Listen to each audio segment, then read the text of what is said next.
JP शिक्षकांच्या उशिरा येण्यावर संताप, बायोमेट्रिक हजेरीची मागणी सभेत गाजली। 15 मे रोजी दुपारी 2 वाजता निवडणुकीनंतर झालेल्या जिल्हा परिषदेच्या पहिल्याच सर्वसाधारण सभेत शिक्षण व्यवस्थेचा मुद्दा चांगलाच गाजला। सदस्य बालाजी नरोटे यांनी जिल्हा परिषद शाळातील शिक्षक वेळेवर वर्गात येत नसल्याचा गंभीर मुद्दा सभागृहात उपस्थित करत प्रशासनाचे लक्ष वेधले। शिक्षकांची उपस्थिती पारदर्शक आणि शिस्तबद्ध राहावी यासाठी सर्व शिक्षकांची बायोमेट्रिक पद्धतीने हजेरी घेण्यात यावी अशी ठाम मागणी त्यांनी केली।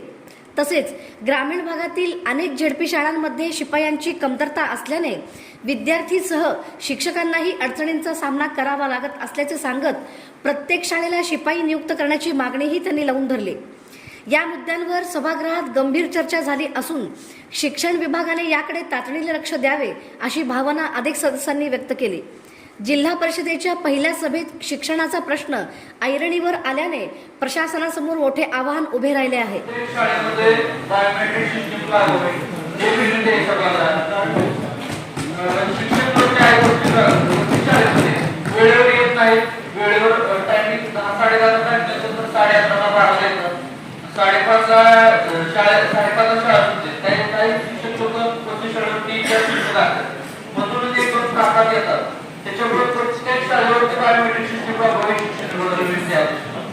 GPS regarding biometric